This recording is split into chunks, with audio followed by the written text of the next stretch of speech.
Ladies and gentlemen, boys and girls, welcome back to Basketball Conference, the ACC football podcast. My name is Joey Weaver. He is Mike McDaniel. Mike, first question. If you had to rate week 2 in the ACC on a scale from overwhelming success to overwhelming failure, where are you falling on that scale? Really bad. More towards overwhelming failure, that's for sure. Not a good Saturday for the ACC. I think it's fair to say. Yeah, not great. Let's just say it could have gone a whole lot better. We got a lot to talk about here. There were a lot of games that just did not really go in a way that was encouraging for the way that the ACC is going to look this season. Want to start out with, there was some good. There were some teams that just straight up took care of business. Your Hokies were one of them. Our beloved Miami Hurricanes were another one of them. And so we will get to those. We will finish on a positive note with all those teams because several of these games, Mike, have some fairly negative slants to them coming that we want to hit all of these and kind of get in some good discussion. Let's start out with the big headliner game of the weekend in the ACC. The number 2 Clemson Tigers 28, Texas A&M 26. This came down to the wire. Clemson had a good lead for a lot of the game, and the Aggies came back, score a touchdown late in the game, go for 2, don't get it. This was actually a one drive after A&M was about to score and ended up fumbling the ball out of the end zone, and what a lot of A&M fans especially were considering a very controversial call, we'll say. I don't know that it was necessarily the right one or the wrong one. It was really hard to tell. But at the end of the day, this is a game where Clemson kind of survived in a tough road atmosphere at the very least, but a game where they were a double-digit favorite and just barely had to eke one out on the road. I didn't come out of this game feeling better about Clemson than I did going in. Yeah, and I don't know that I necessarily felt worse about Clemson either. It was a very weird game. Like you said, Clemson held the lead for a majority of the game. Of course, they were up 14-3 at halftime. Texas A&M was having a ton of trouble moving the football. But then, it was clear that Jimbo Fisher went into the locker room and had some adjustments in mind. And one of those adjustments was pretty clear at the start of the third quarter. It was get the pocket moving for Kellen Mond, right? So we saw Kellen Mond kind of standing in place a lot of the time for Texas A&M, and he took a couple snaps there in the third quarter, started rolling out, and I said, okay, they're going to move this pocket, try to take a little bit of pressure off that offensive line with that pass rush, because Clemson was getting home quite a bit, even if they weren't able to sack Kellen Mond. They were living in the backfield quite a bit in that first half, so it was clear that something had to change. Kellen Mond had a great third and fourth quarter. Like you said, Texas A&M got themselves right back in the game. Mond finished with 430 yards and 3 touchdown passes. Defensively, I thought for much of the second half, Clemson was on their heels, and I think that's a testament to Texas A&M's coaching staff and Jimbo Fisher going in and making the right halftime adjustments to get the Aggies back in the game.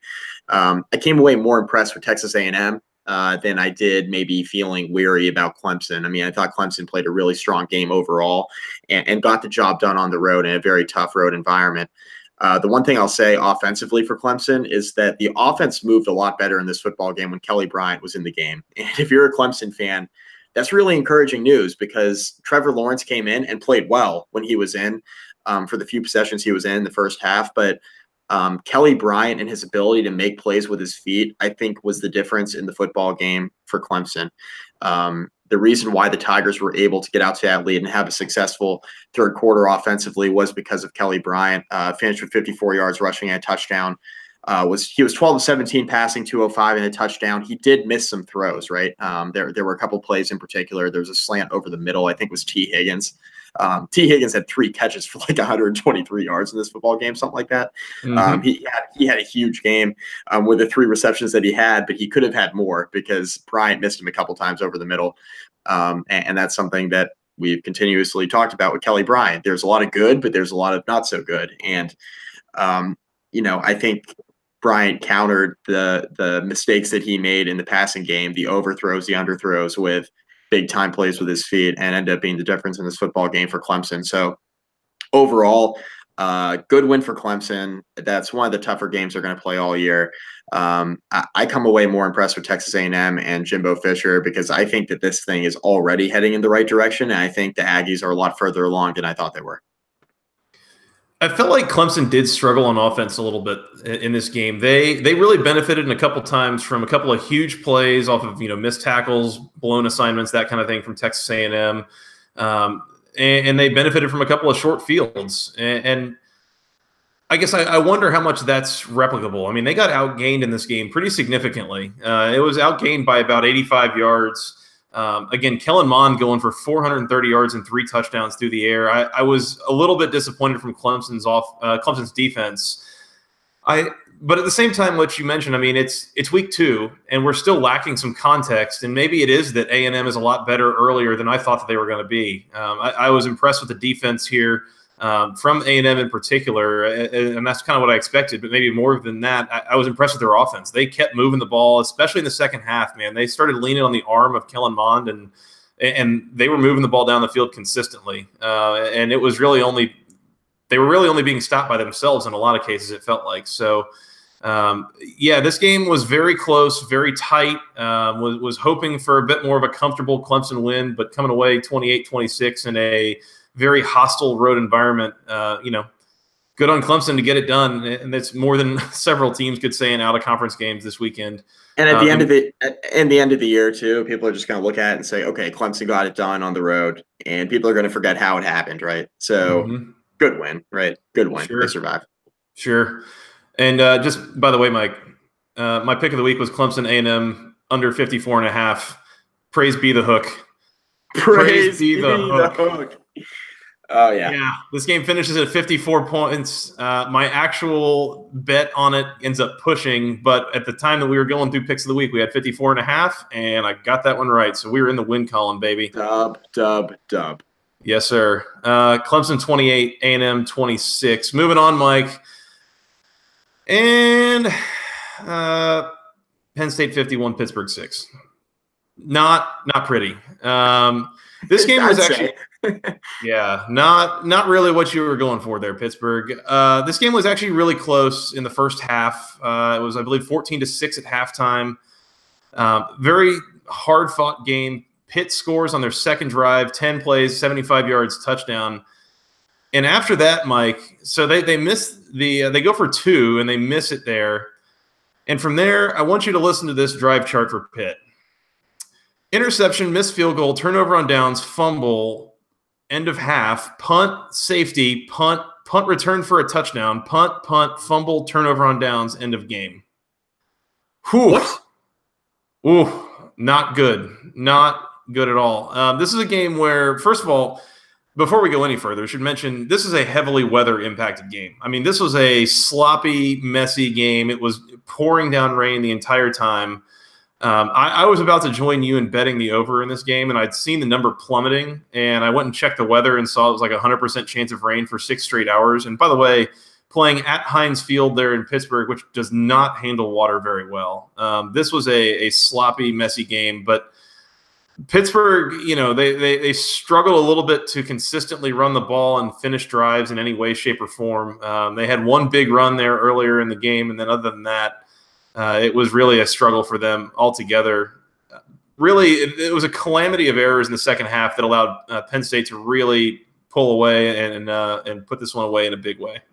211 yards rushing for Penn State. Miles Sanders averaged almost 7.5 yards per rush in this game.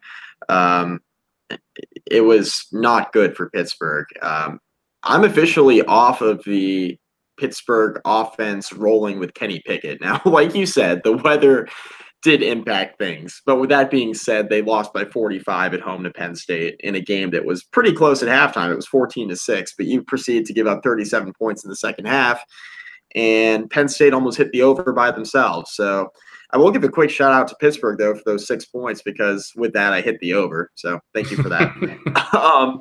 Other than that, not a whole lot of positives here for Pittsburgh, other than, oh, hey, you kept it close in the first half. By the way, Joey, I think Penn State's still good. We'll figure it out, right? Yeah. I mean, there are a lot of questions, I guess, right? But I think they're still good until further notice. Maybe App State's good, and I don't know. We'll figure all this out in the coming weeks. But anyway, I'm surprised Pittsburgh lost this game as bad as they did, given where this game was at halftime. If you told me that the game was going to hit the over when it was 14-6 at halftime and Penn State was going to score 37 points in the second half, I would have said you lost your mind. But that's what ends up happening. And like you said, the Pittsburgh drive chart was not pretty. Offensively, it was a real struggle in the second half. And Penn State capitalized on a lot of short fields, and that ended up being the difference in the football game. So, I don't know. Pitt's not any good, but I just have a lot of trouble gleaning a whole lot from this, given the weather conditions and everything else. It was just a very weird football game. Mike, I tweeted from the at BC Podcast ACC Twitter account. ESPN flashed up a graphic late in the game of Pittsburgh miscues, and I want you to listen to this. And one of the things to consider is how much of this is on special teams. 14 penalties for 116 yards, a turnover, a dropped extra point, a dropped punt, a safety, and a missed field goal. And by the way, the safety was set up because they had they started a possession inside the 10-yard line thanks to special teams. That was maybe the most concerning part of all this to me, was how much of this was just self-inflicted stuff that made it kind of easy on Penn State. And maybe it starts to sort of just snowball on you after a while, but not a great look for Pitt. They put up a really pretty good fight in the first half, but just totally imploded in the second half. Not a good look in my mind. Never good when you implode like that. And I mean, like you said, the fact that they had a lot of short fields and just self-inflicted mistakes, I think, really ended up being the difference in this game. Yeah. Speaking of really just self-inflicted mistakes and a disaster, let's move on. Eastern Carolina, them of having lost to open the season to NC-A&T, the Pirates 41, North Carolina 19. My goodness gracious! First of all, if you told me that ECU was going to start the season 1-1, I would have believed you. If you would have told me how, I would not. UNC, yeah, so true. Lord. Yeah, UNC was bad here. Bad. They didn't score in the second half, Mike. They spent most of the game trailing. Again, this is an Eastern Carolina team that lost 9 games each of the last 2 years in the AAC. North Carolina looks just bad in this game. They struggled to get anything going. They struggled to defend East Carolina. They got outgained pretty significantly here as well, by over 100 yards. Where are we at with Larry Fedora and the Tar Heels here, Mike? This is a pretty crown jewel loss, even in what we might want to call a rebuilding year, but I'm not really looking to call it that just yet. Yeah, Mr. Lawrence Fedora is pretty screwed, I think. Now, positives for North Carolina. Nathan Elliott did not throw 4 interceptions. Yes. And that's about it. Yeah, I think so. Yeah. They gave up 510 yards of offense to East Carolina, who literally could not score on North Carolina A&T a week ago. North Carolina was a 16.5-point favorite. I was stupid and bet on them. Why did I bet on them? Because I didn't think they could lose to a team that literally lost to North Carolina A&T a week ago. Not only did they lose to that team that lost to North Carolina A&T, they lost to that team by multiple touchdowns, Joey. I mean, they lost them by 22 points. Larry Fedora was talking about, okay, I guess it was 3 years ago when East Carolina blew North Carolina out, and a big fuss was made over Larry Fedora saying, oh, I don't remember that loss. That's blocked from my memory. Well, is this one blocked from your memory? Because you might need to remember this one. Yeah, because East Carolina is legitimately one of the 5 worst teams in the FBS, and you just lost them by 3 touchdowns. So what does that say about the state of your football program? I'm done making excuses for Fedora, right? I mean, a year ago, we're saying, okay, it's all these injuries. He'll bounce back. Talk about a fall from grace. They were in the ACC championship, 3 years ago? Maybe 4 now? Anyway, it's just it's amazing how quickly the program's turned. And the fall from grace for Larry Fedora, a guy who was really sought after by multiple schools over the last couple of off seasons before this one. And it's just completely taken a turn. I don't know. He's in trouble. North Carolina's in a lot of trouble. I think we're starting to get towards the inevitable that he's going to be let go at some point. I don't know if they wait till the end of the year or what, but it'll be interesting to see what happens moving forward, because this is a guy who I thought was a good football coach. College football can humble you. I don't know. That's all I'll say.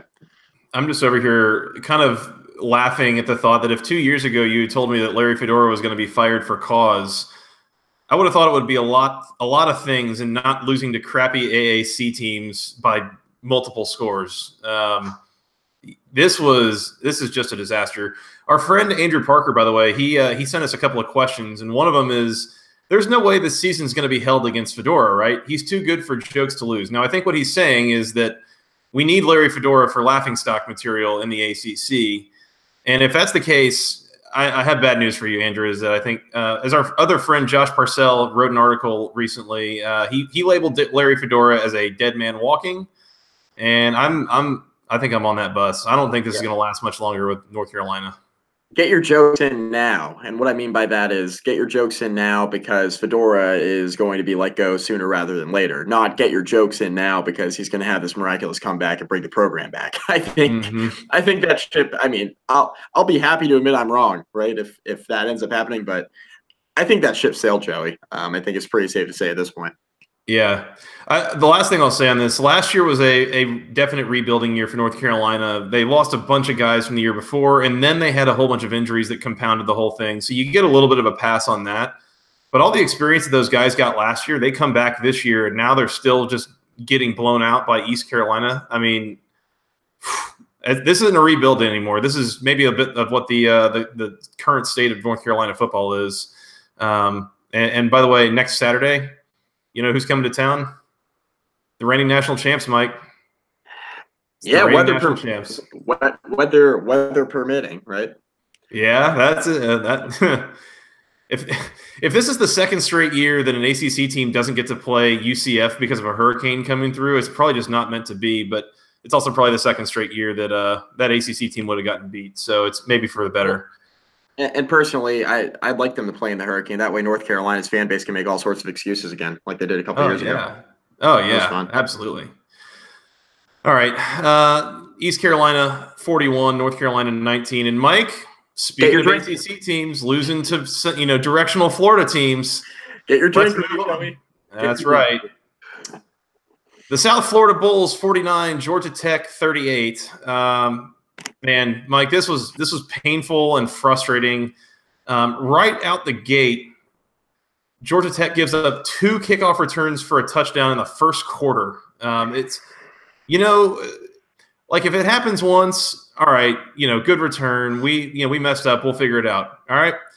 5 plays, 70 yards. Georgia Tech comes back, scores its own touchdown. That's great. Kick it off again, and they ran it back again, Mike. He had 195 yards of kickoff return in like 6 minutes of game clock. I mean, that was a mess. USF comes in. Georgia Tech has a 10-point lead starting early in the fourth quarter. And in typical Atlanta sports fashion, USF scores 21 straight points to end the game and wins 48-30 or 49-38.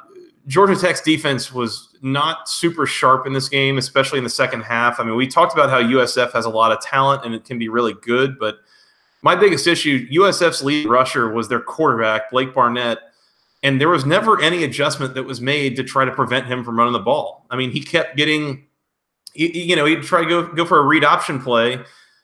Everybody's chasing the running back, and Blake Barnett slips out the back door. And that was like a constant thing going on in the second half of this game. It was very frustrating to watch. Taquan Marshall goes out at one point in this game. Early in the third quarter, he has a long run. As he's being tackled out of bounds, he kind of tweaks his knee and ankle, something in his lower body. He comes out of the game. Tobias Oliver comes in, redshirt freshman quarterback. Finishes with 18 carries for 97 yards and 3 touchdowns. He was in the game, and Georgia Tech ran about 3 plays, 5 plays, and I bet it was 3 different play calls. They were just going back and forth, double option, double option, double option, and they were getting about 7 yards of play every single time. Just worked over South Florida. This is another game. They outgained the Bulls big time.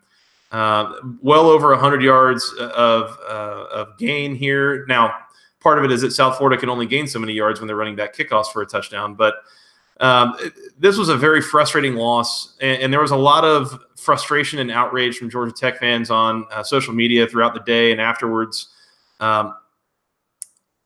This is one of those where I recognize, and we talked about that South Florida is probably a good team, probably someone that we were not giving quite enough credit for, someone that might run a lot of the table this year in the AAC. But at the end of the day, it's another game that Georgia Tech had a big lead in late, had the chance to put it away, and then found a way to snatch defeat from the jaws of victory. And I continue to say I don't think that this is a talent issue with this team. I think it's a coaching issue. And I'm getting more and more fed up with this, Mike. If just being flat out honest, I'm getting more and more fed up, and I'm running out of patience with what I'm seeing from this team on such a consistent basis. All that is noted. First, I'll make a joke. I didn't know that Ted Roof was coaching special teams. Damn it all. Sorry. Okay. Now to more serious parts of the conversation. I brought this up about a year ago, maybe a little bit less than that. It was right around the Miami game last year. When I brought this up about Georgia Tech, I said, at what point does this start becoming Paul Johnson's fault? Right. And I posed that question to you, and you said something along the lines of Ted Roof's the problem, but you also said if this is a trend that continues once Ted Roof is removed, then it becomes a Paul Johnson problem. And that's what you said, and I agreed. And now Ted Roof's been removed, and now they blew their first late lead of the year. Granted, there were some things working against them. Taquan Marshall leaves the game. With that being said, Tobias Oliver comes in and has 3 touchdown runs. So, while you'd like to have Marshall in there, like, how much was he really missed? You know what I mean? I guess you miss him in the passing game. You miss having the full depth of the offensive playbook at your disposal. Like you said, Tobias Oliver had about 3 or 4 different plays that he was running when he was in the game. But he was effective. They were averaging, like you said, felt like 7 or 8 yards of play. So they were still moving the ball. So that's good. So when does this come down to Paul Johnson? And I think we're potentially starting to get to that point. Now, with that being said, Georgia Tech's got a lot of schedule left ahead of them. They have a lot of talent on both sides of the ball. They have the ability to get this thing figured out. And like I said, and like you said, it's not a talent issue. We've kind of maintained that for a while. It's never been a talent issue with Georgia Tech. It's been various coaching issues that have kind of done them in. And I think we saw that again on Saturday. Real quick, I texted you because I was at the Virginia Tech game on Saturday, so I'm texting you while this game's going on. I didn't see any of this game live, full disclosure. Watched some of it afterwards. And, I reached out to you. I said, what's going on in the Georgia Tech game? You say to me, okay, well, good news. Like, Georgia Tech's winning in spite of Taquan Marshall leaving the game. It's 38-28. I said, oh, that's good. And then finally the score comes across at Lane Stadium about 45 minutes to an hour later, and I see Georgia Tech's now all of a sudden behind. I'm like, wait, what's happening in Atlanta? Or what's happening in South Florida? So, I don't know. It turned quickly in the second half on Georgia Tech. Like you said, another game where they've had a lead and it slips away. Obviously, extremely frustrating as a Georgia Tech fan at this point. A lot of angry Yellow Jackets fans on social media, Joey. That was pretty apparent. Mm-hmm. Yeah, a couple other aspects of this game. So Georgia Tech had a chance to put the game away, by the way. They had the ball with about 8 minutes to go. They were driving down, getting inside the red zone. 3rd and 3 from the USF 19. Quay Searcy takes a toss, gets about 7 yards, has the first down, and fumbles. South Florida picks it up, goes 10 plays for a touchdown, and then 5 plays for a touchdown on their next drive. This was one of those where you had it. I mean, they still had a 3-point lead, but that would have pushed it to 10. Georgia Tech had the chance to win this game, and again, they snatched defeat from the jaws of victory. South Florida drive chart in the second half: 7 plays touchdown, 5 plays punt, 8 plays touchdown, 10 plays touchdown, 5 plays touchdown. It's not great. The defense is going to take some time to get fixed. I wasn't thrilled with what I saw in this game, at least from a strategy and coaching standpoint. But I will give that a little bit more time. But yeah, Mike, I want to keep having this conversation throughout the year, because if this is another 6-6, 5-7 kind of year, it's like I'm kind of ready to move on here. And I think maybe Paul Johnson will be too. I think maybe a lot of folks will be. So we'll keep having the conversation. One other note here, Kervonte Benson, he left the game early with some sort of leg injury. He did not return. He was in street clothes on the sideline later in the game. We haven't yet gotten a prognosis on him or when he'll be back potentially, so keep an eye out for that. One last note is both David Curry and Tariq Carpenter were ejected in this game for Georgia Tech for targeting penalties that were awfully ticky-tack, Mike. Awfully ticky-tack. I was watching the Georgia game later, and I saw a Georgia defender just crunch a South Carolina player, in the head, neck area. No flag. I mean, it was 10 times worse than what multiple players did to get ejected here. It's one of those things that it was a bunch of things going on here that were not helping the Yellow Jackets. And that was definitely a part of it, was losing a couple of two of their better players on defense, honestly, from kind of what I would call silly targeting calls. So, again, a lot of frustration in this game from a lot of different angles. We'll see if Paul Johnson can get this fixed, and if not, yeah, I mean, I think this is we're running out of time here. It's about time to move on here. So we'll see. Did you see Liberty's punter in the Army game yesterday? Now that was targeting. Yes, I'll fire you over that link. That was targeting. Yeah, it was. Yeah. He went in head first on a guy that was kind of trying to slide, and it was obvious targeting. How many punters have ever gotten thrown out for targeting, by the way? I don't know, but that's one, by the way. So, good stuff there. Yep. South Florida 49, Georgia Tech 38. Not so good stuff in Tallahassee, Mike. Still continuing to wonder how much your Hokies are really good versus Florida State's really bad. Florida State 36, Samford 26, and that doesn't even really tell the story of the games. Samford led most of this game, Mike. Like 8 plays in for Samford, they had scored 13 points. They were up 13-0. They led all the way up until there was about 4 minutes to go. Florida State had a hard time in this game. This was a mess. They continue to struggle on the offensive line, again, against Samford. They gave up 475 yards passing to Samford. What is going on in Tallahassee, Mike? Is this just a massive letdown after the disappointment of last week, or is this it feels like there's some big fundamental issue going on in Tallahassee right now? Yeah, it's play calling. That's pretty clear, right? Mm-hmm. To your point about like how good Virginia Tech is, like I don't know, dude. I don't know. We'll get into the Virginia Tech game in a second. They look good on Saturday against an FCS team, but coming away from that game on Labor Day night, now it's less about, okay, wow, really impressive for Virginia Tech versus like having fundamental questions about Florida State and their ability to win like 7 or 8 games this year, which I thought was like a no-brainer. This offense is having some serious issues.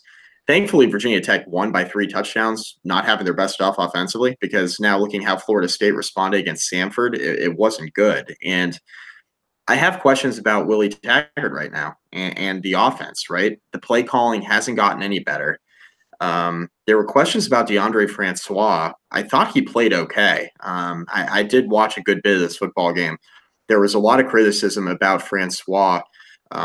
Florida State Twitter is just not a fan of him, and I'm not really sure why and why they think that like James Blackman is the answer. He completed like 52% of his passes last year, and I watched a lot of Florida State games, and Blackman looked completely and totally overwhelmed. So I'm not really sure what benching Francois is going to do for them, in all honesty. It's only a matter of time. I mentioned this to you, Joey, before we hit record. I think, in my opinion, it's only a matter of time before this defense for Florida State kind of folds up, and that's it. They're having serious issues in their front seven. Now, this overall is a pretty good Florida State defense, I think. Didn't get off to a great start, like you mentioned, on Saturday night. But this is a defense that's holding it together in spite of an offense that's just been absolutely horrific. Play calling wise, the inconsistency has been there from the jump this year. It just hasn't been good. And I really wonder how long this defense is built to hold up and make up for an offense that's objectively bad right now. I don't think the defense of Florida State has the depth to withstand a bad offense for a 12-game season, which makes me concerned for Florida State moving forward, because you look at the rest of their schedule, you still got to play a Louisville team. We'll get into that in a second. They pulled it together late. They got to play a Louisville team that does have some talent. Obviously, they play Clemson still.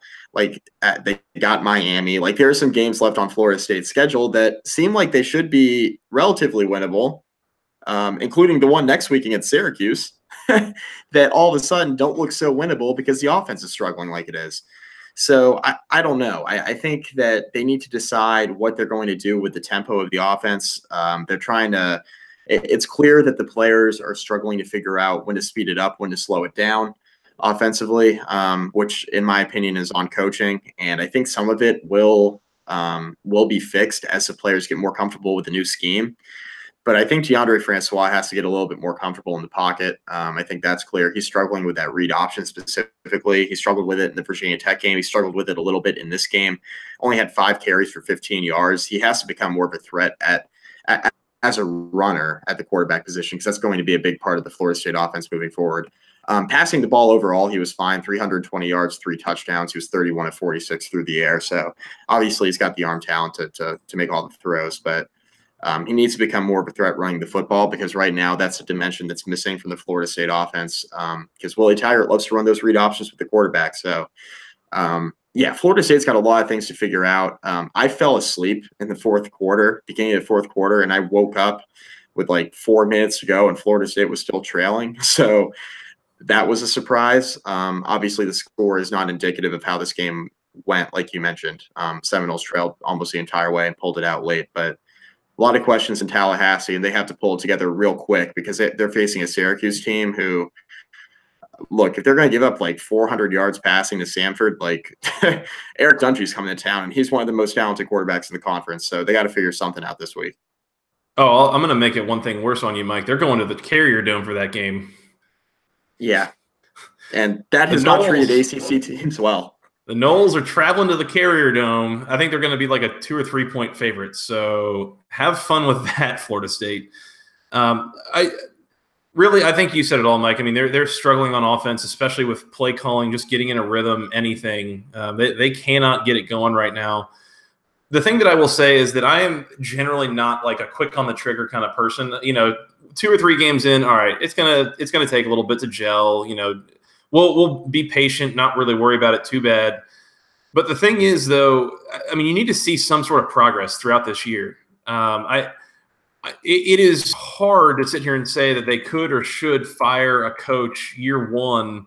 They've invested a lot in, give him some time, let him get his guys in the door, whatever. But you're Florida friggin' State. There's Samford. And you struggled to get 4 yards per carry. And we need to see something, Mike. This Florida State, at the end of the day, year one, I don't really care any of it. If you can't go to a bowl game at Florida State with the talent advantage that they're going to have in most of their games, that's inexcusable. They've got to get something figured out. And I don't know what it is or when it's going to happen, but for Willie Taggart's sake, I hope it's sooner than later, because this is already catching a lot of awful press. It's going to be pretty impossible to recruit to these kind of conditions if this keeps up. Yeah, and one last note real quick. I saw some Florida State fans putting out there on social media that the coaching staff and the media led the fans to believe that there's more talent at Florida State than there actually is. I couldn't disagree with that more. I really couldn't. That's excuses for almost losing to an FCS team. Like your excuse making. Yeah, your excuse making, if that's your stance on this thing, when you're losing to Samford in the fourth quarter, like you're Florida State. Come on, if Syracuse could beat a team like Samford by like 4 or 5 touchdowns, so could you at Florida State, right? Like there are a lot of like mediocre to bad teams, not only in the ACC but throughout college football, that would have put up a much better showing than Florida State did against Samford on Saturday night. So you're just making excuses if you're going to say, oh, well, this team isn't as talented as maybe we thought. That just feels so lazy and weak. That is not a good excuse in my mind. If you're Florida State, especially trying to excuse a game against Samford, just stop. All right, Florida State 36, Samford 26. Let's move on, Mike. Louisville 31, Indiana State 7. This was not pretty from Louisville. I will start by saying that this is a heavily weather-impacted game. This game had 3 separate lightning delays, all in the first quarter. It was kind of a mess. There were 2 stoppages that combined for 2 hours, and there was a third one for 33 minutes, all in the first quarter, that all kind of threw some stuff off. But Louisville spent a lot of this game tied with Indiana State. They took a 7-0 lead on a punt return for a touchdown in the first quarter. Indiana State scores a touchdown shortly before that last lightning delay, and that was it scoring for a while. Louisville finally scores again late in the third quarter to go up 14-7, but this was a real struggle on offense for Louisville.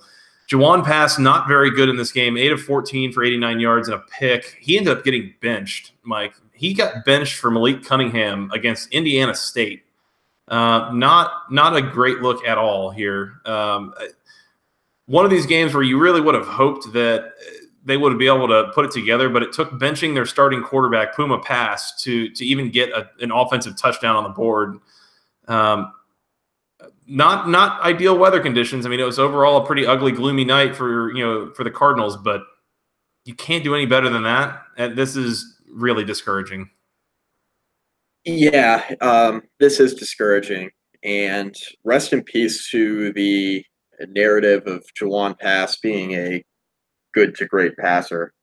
Now, granted, the weather was not good, right? So, and I don't want to make all these, I don't want to make overreactions or jump to conclusions over 2 games, with one of them being heavily affected by weather and the other one against the best team in the country in Alabama. But with that being said, the stats are the stats. Juwan Pass, 8 of 14, 89 yards and a pick, and he got benched.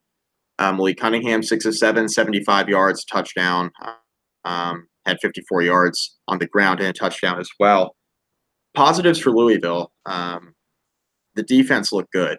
Now, it's Indiana State, right? I get it. And Indiana State is far from a powerhouse. Jaleel Kilpatrick, their quarterback, was 3 of 7 for 37 yards. As a team, Indiana State had 50 carries for 174 yards. So they were only averaging about 3.5 yards a carry. So the Louisville defense looked good, but the Louisville offense needs to find more ways to score, right? To put the ball in the end zone. I don't care how bad the weather is, right? You got to figure out a way to get the ball in the end zone against Indiana State, and they weren't able to do so. It was a sluggish start. The weather did impact things. I was really disappointed with the play of Juwan Pass after the Alabama game last week, because I thought Pass held up okay, right? And he did not play very well in this football game. It's certainly cause for concern moving forward, but given the weather and the conditions that they were in, I don't want make too many overreactions to this. But with that being said, Louisville did put out a pretty disappointing performance overall offensively, and they have a lot of things that they need to clean up here. I'm mostly concerned about Louisville struggling to run the ball in this game as much as they did. And maybe in defense of the Pass and Cunningham situation at quarterback, part of the thought moving to Malik Cunningham in this game might have been that he's a little bit more mobile, a little bit better of a runner, and has more to offer in that phase of the game. But Louisville last year, my biggest criticism of their offense is probably that they couldn't run the ball with anybody not named Lamar Jackson. They got nothing in the run game from their running backs and such. That trend has kind of continued so far this year, even against, again, Indiana State, 38 carries for 199 yards. You're struggling to get to 5 yards a carry against Indiana State. I mean, that you had a couple of big plays in there, but really struggling to get any sort of consistency in the run game. Mike, Louisville had the ball 12 times in this game, and only 3 of those drives went for more than 5 plays. Like, it was kind of a big play or nothing kind of situation for most of this game for Louisville, and I just don't think that that's sustainable, especially against better teams. And so, again, heavily weather-impacted game. Maybe you can't read too much into it, but I was really hoping to see a little more from Louisville there, truth be told. Yep, not great. Not great at all. Louisville 31, Indiana State 7. Moving on, I'll say maybe the least disappointing loss that the ACC had in out-of-conference play this weekend. Indiana 20, Virginia 16. The Hoos put up a good fight here. They scored a touchdown on their opening drive. They scored a touchdown to open the second half. And other than that, they really had a hard time. They come up to the end of the game. They had a chance for a Hail Mary there at the end of the game that ended up getting dropped in the end zone. But, I thought Virginia put up a decent fight here. Bryce Perkins continues to struggle to throw the ball a little bit, 12 of 24 for 106 yards. But he was basically their entire offense because he also added 123 on the ground. So maybe some positive signs here for Virginia, but still a lot of offensive inconsistency. And, it kind of sucks to lose this way on the road. You were so close and could have had this done and then just couldn't really finish the drill here. Yeah, I mean, I think it's a pretty accurate assessment. Bryce Perkins has turned into a poor man's Brandon Wimbush, which might not be the worst thing in the world for Virginia offensively, because even a poor man's Brandon Wimbush gives them more of the quarterback position than they've had in a while. Might not be the worst thing in the world. I have a question for you real quick. Jordan Ellis was averaging 5.3 yards per carry in this football game. Why did he only get 12 carries? Maybe it was a read option based running attack, and I don't know. Yeah, I mean, it's not really it's not really that much more than Bryce Perkins was averaging. Right. It just makes me wonder, did Bronco get the Jimbo Fisher syndrome or the Scott Loeffler syndrome, where he's like, "Whoa, we got pretty good running back in the backfield. Let's not give him the football." That's a little bit concerning. I don't know. I just think they need to consider giving the ball to Jordan Ellis a little bit more, because outside of Bryce Perkins, he's really one of the few playmakers on the entire offense. Flipping it over to Indiana, Peyton Ramsey, 150 yards passing. They had 237 yards rushing on the ground total as a team. Stevie Scott, 31 carries, 204 and a touchdown. Virginia's inability to stop the run ended up costing him here, especially in the second half. It was clear that they were wearing the Virginia defense down. I mean, that was pretty apparent. You need to have a good rushing attack in tough, hard-nosed football games to win, especially in questionable weather conditions. Now, this game wasn't nearly as affected by weather as some of the other ones we're talking about here in this recap tonight, Joey, but by the same token, it's an overarching theme, I think, with the conference. It's that if you have a good rushing attack or you have a good rushing defense, you're going to be able to win a lot of games in the ACC, because there are a lot of teams who struggle doing one of those two things. And so you can exploit a lot of teams' weaknesses by doing one of those two things well.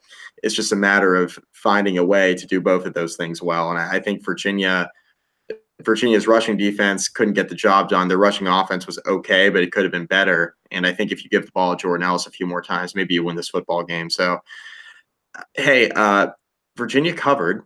So yes, they I was did. happy about that. I took Virginia +6, so I was happy that they covered. I'm not about moral victories, but I am about those victories to put money in my pocket, and that was one of them. So it's not all bad. And Virginia still lost the game, so as a Virginia Tech alum, I'm okay with that. Yeah, you're fine with that. Yeah, it just feels like this is a bit of a missed opportunity for Virginia. I felt like this was a pretty good measuring stick kind of game. I mean, these are probably two fairly evenly matched teams. So, yeah, I mean, it would have been nice for Virginia to pull it off. Overall, it comes down to a couple of plays here or there, but at the end of the day, Virginia can't get it done. And it's another loss in out-of-conference play that's a bit of a missed opportunity for the ACC team. So, better luck next time, I guess. Indiana 20, Virginia 16. Let's move on to an out-of-conference win, Mike. Duke 21, Northwestern 7. Duke winning the battle here, but perhaps losing the war. In this game, they lose Daniel Jones for the season with a fractured clavicle, and one of their leading corners, Mark Gilbert, he's also out for the year in this game. Good that they got the win, but this is pretty concerning for them moving forward. We're going to have to see what they bring to the table other than those two guys. You still got Joe Giles Harris on defense, but, man, that's a pretty big loss for Duke here. Yeah, you lose an all-ACC player in the secondary, and you lose Daniel Jones, who looked pretty good through 1.5 games before he got injured. Duke was looking like a pretty strong candidate to compete in the ACC Coastal, as weak as this division is, or seems like it is through 2 weeks. Duke is becoming a problem defensively. I mean, and I mean that in a good way. Their defense looks good. Granted, they're not playing the two most explosive offenses in the world, but this Northwestern team put up 31 on Purdue a week ago in their opening game, and to only hold them to 7 points in a home game is pretty significant, I think.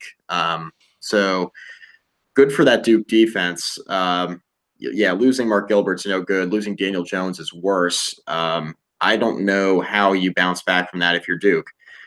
All I know is, Cutcliffe's going to have those guys ready to play. Now, they're going to be essentially a shell of themselves, especially offensively, without Daniel Jones, I would think. But with that being said, hope everybody gets healed up and is able to contribute at some point down the line, because it's tough to lose players to injury. I hate to see it, because that Duke Virginia Tech game at the end of September was shaping up to be low-key one of the better ACC games of the year potentially. And now without Daniel Jones and Mark Gilbert, I mean, it loses a lot of muster. But we'll have to see how Duke plays from here on out. Like you say, you win the battle here, beating Northwestern in a game that I didn't think they would win, just because I thought it was a tough game on the road. They win this game. They do it pretty convincingly, but you lose 2 of your best players. So that's never good. And it's a bummer for Duke, because this was starting to look like a pretty imposing football team in the ACC.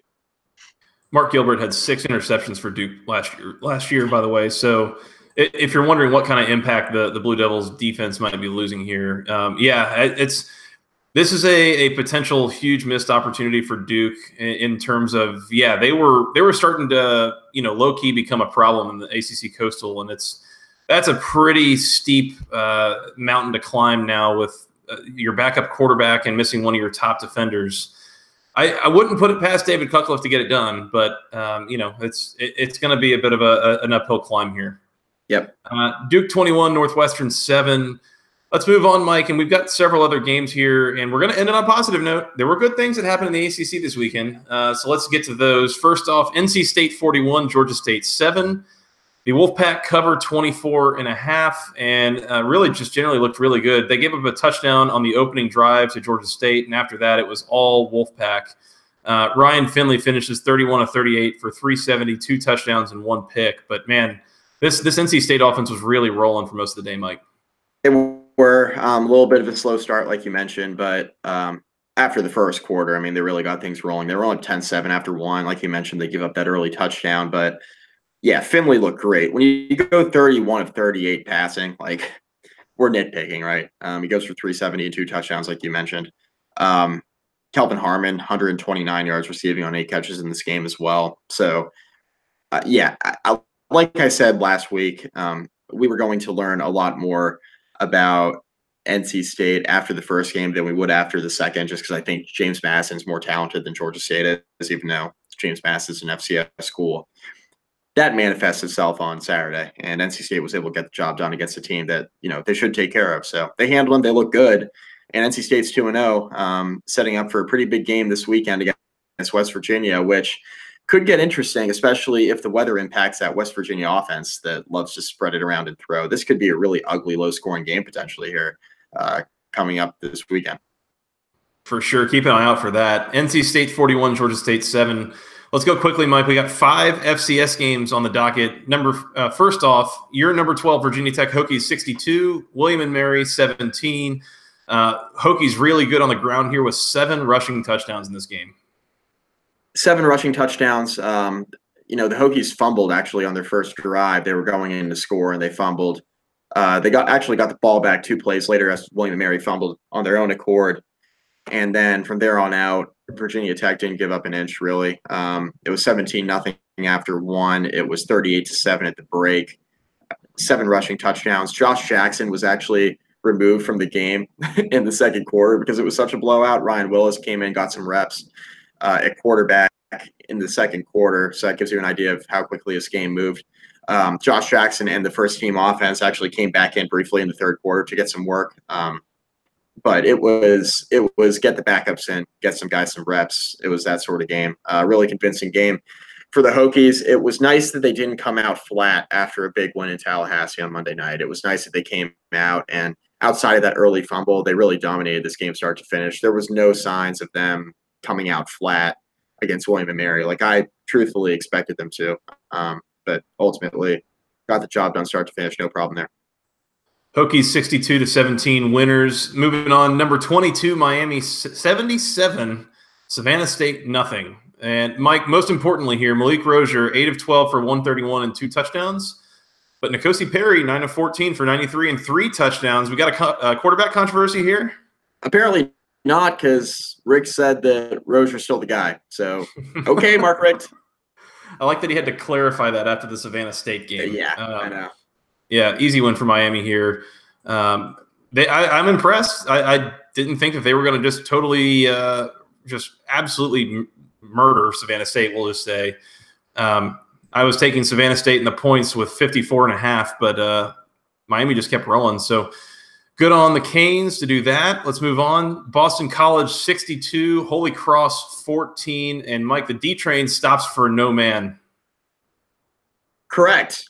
Hey, the one cool thing about this A.J. Dillon stat line is he had like 6 carries for 149 and 3 touchdowns. Yeah, in the first quarter. And I think you said he'd have like 6 carries for 198 and 3 touchdowns, something like that. You were close. I was shockingly close with that. Yes. And that was only the first quarter, by the way. My goodness. Yeah. BC rolls here. I mean, Dillon got the early work, and then he was done after that. So, yeah, nice win for BC. Take care of business. Holy Cross stinks. So, I mean, yeah, they're a good old Pat League team. Yep. BC had a huge lead in this game. They were up 34-0 at halftime, and it only got worse from there. So, good on the Eagles for taking care of business. Moving on, Syracuse 62, Wagner 10. Another situation where just teams taking care of business. Syracuse leads 45-7 at halftime and just kept their foot on the gas in the third quarter and eventually puts this one away really, really early. Eric Dungy, really good. 5 passing touchdowns. Had 11 carries in this game, which seems unnecessary. Don't get your quarterback hurt against who the hell is Wagner. Yeah, right? Seriously. Please don't do that, Syracuse. Yeah. You got the Knowles coming to the Carrier Dome next week. Yeah. I'm looking forward to previewing that later this week. That could be interesting. I agree with that. Last one, Mike. Wake Forest 51, Towson 20. Sam Hartman, the hype train rolls on. 17-27, 242, 2 touchdowns, 1 pick, 9 carries, 64 yards, and a touchdown. The Clawfence is back in full force here, although this was a game for longer than it should have been, I feel like. At one point, it was 14-all, and that was late in the first quarter. The Wake Forest defense had to shore it up a little bit, but they finally got it done. They had a 38-20 lead at halftime and eventually win this one 51-20. Cade Carney, 130 yards on the ground. That's encouraging. Get that rushing attack going if you're Wake Forest. That's the number one thing you can do with a defense that's relatively efficient on that side of the ball. So, yeah, keep running the football well if you're Wake Forest. That's clearly something you can build on.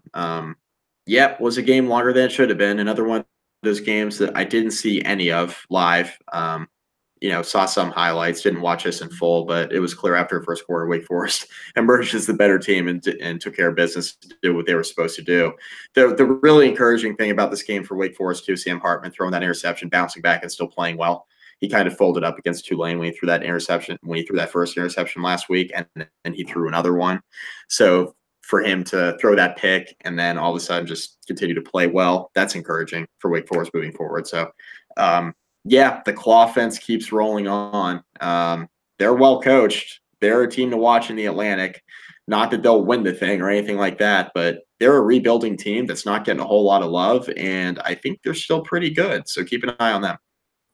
I will say I am concerned that they gave up over 400 yards, including 345 through the air to Towson. Yes. So keep an eye out for that. The Wake Forest defense still not looking like $1 million. We'll say that. Yep. Mike, go ACC moment of the week. And we need to go back to your North Carolina Tar Heels, who in the fourth quarter trying to take the lead back from the East Carolina Pirates. They went for it on 4th and short, 4th and 1 in their own territory. They had it twice in the fourth quarter. They were going for it on 4th down from inside their own 40-yard line, and they got stoned both times. And golly, if that's not just a heartbreaker for North Carolina. My good, you're down 35-19, then you're down 38-19, 4th and 1, hand it to Jordan Brown and get nothing. Go ACC to that, North Carolina. Yeah, not great play calling. Not opposite of excellent decision making, and it came back to haunt them. So, okay, here we are, North Carolina. Yeah, it's a bummer. This team stinks. They're bad. They're a bad football team. We're going to need to revisit them here in just a second on the newest segment of these recap shows. Go ACC to you, North Carolina. Struggling to gain 4th and short against East Carolina. Cool. The Brian Van Gorder Memorial You Tried Award, Mike, this week goes to my Georgia Tech Yellow Jackets. They tried to act like a functional kickoff return team or kickoff return defense team, and they gave up multiple return touchdowns in the first quarter. That hasn't happened in the FBS in, I believe it was four years or something like that. That became the Aflac trivia question, and it didn't go great. Yeah. Like I said, didn't know Ted Roof was coaching special teams. We'll leave that there. Just ugly. Not great. That's a poorly coached team, and that's not a good sign. So hopefully they get it turned around, but if not, then we're going to have bigger discussions. We are. Lastly, Mike, your dumpster fire of the week. Once again, your North Carolina Tar Heels. Yep. You lost to a 9-loss East Carolina team that just got beaten by North Carolina A&T last week. Yep. So, question, where does this leave North Carolina in the North Carolina college football team power rankings? Because I'm pretty sure it's behind NC A&T at this point. Yeah, certainly behind NC A&T. Wow. Are there any teams in the state of North Carolina that have football programs that are worse than the University of North Carolina at this point? I'm not sure there are. Yeah. Maybe Elon? Maybe? Where are they? I think they're in North Carolina. Maybe, but also maybe not. Elon lost to South Florida last week, 34-14, and then beat the tar out of Furman this week, 45-7. So I'm going to go ahead and just make the executive call that I think Elon's better than UNC right now. Yep. Wake Forest hasn't lost. NC State hasn't lost. Duke hasn't lost.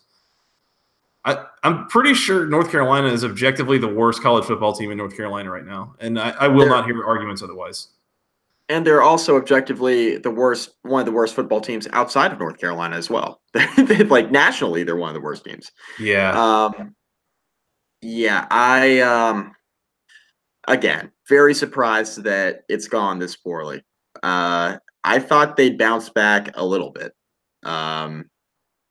But it's just not going to happen. I tweeted out, I said, over under 3 wins for North Carolina.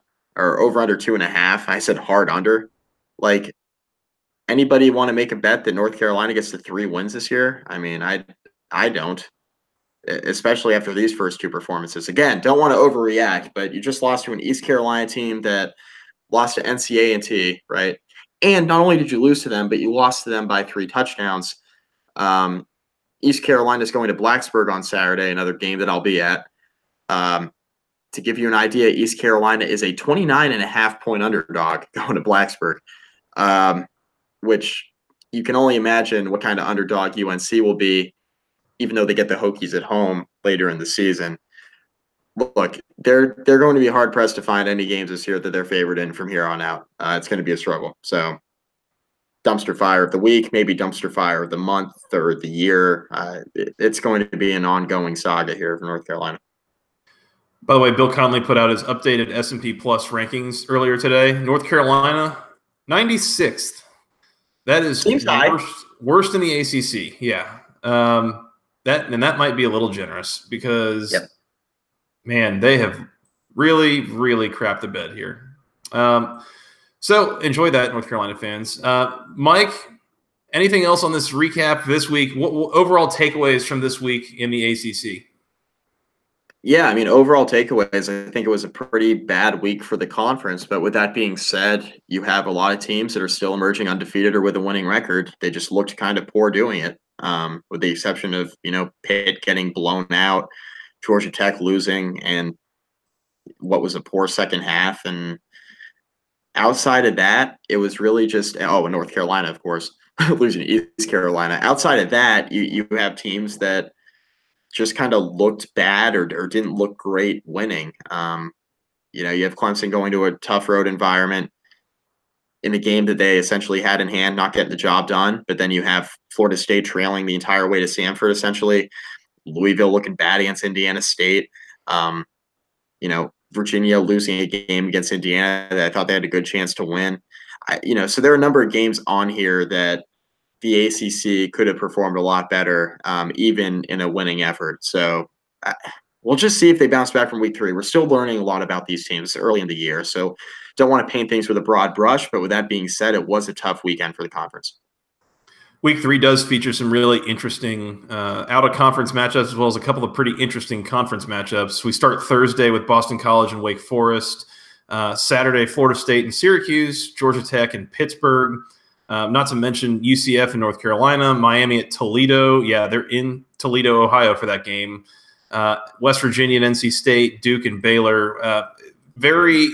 I think it sets up to be a very interesting slate for the conference, and it's an opportunity to be a bit of a bounce back in some of these out-of-conference matchups, but it's a matter of really making sure that you get it done, because those are games that a lot of them can be pretty easily lost if teams don't show up. So I'm with you. Not a pretty week for the conference here, but chances to chance to rebound. And overall, it's a long season, so who's to say? Maybe we can come back and get it right here in the next couple of weeks. But Mike, that's all I got. We need to get out of here, and we're going to come back and preview those games shortly. But until then, they can find us on Twitter. I am at FTRS Joey. He is at Mike McDaniel CFB, and together we're at BC Podcast ACC. You can send us an email with your questions, comments, concerns, everything. Send it all to the longest email address known to man, basketballconferencepodcast@gmail.com. Nailed it. Yep. You can find us on iTunes, Google Play, SoundCloud, the Overcast app, wherever fine podcasts are sold for free. And shortly you'll be able to find us on Spotify, but not just yet, so don't hold it against us. And Mike, tell them where they can find us on the social medias. Check us out on Facebook, facebook.com/basketballconference. Rate, review, find all of our podcasts there. Also, rate and review us on iTunes. A lot of you have done that, but for those of you who haven't, what are you waiting for? Give us a review. Give us a rating. Yeah, get on that. Please do. Please do. And please share us with your friends. We like having friends involved here. I've shared this with our coworkers, and they've gotten to hear all about Mike's Wilmington shenanigans in recent months. And if you haven't heard about those, they're on the archive, so go find them. What are you waiting for? Highly recommended. It's very, very entertaining. And by the way, you can go find us on YouTube as well if you so choose. Very a nice blossoming comment section there. So go join in the discussion on the YouTubes. Mike, that's all I got. You want to come back and preview week 3? We got to, man. We got no choice. Week 3 already. We're moving here. I would say it can't be worse than week 2, but I mean, hey, those are famous last words. So yes. Maybe it could be. We'll have to see. So we will come back and preview those here in a couple of days. And Mike, until then, travel safe for work, and we'll talk again soon. Thanks, man. Sounds good. Yep. All right. Well, until then, for Mr. Mike McDaniel, I am Joey Weaver. Thank you guys so much for listening. We'll talk to you again soon. And until then, go ACC.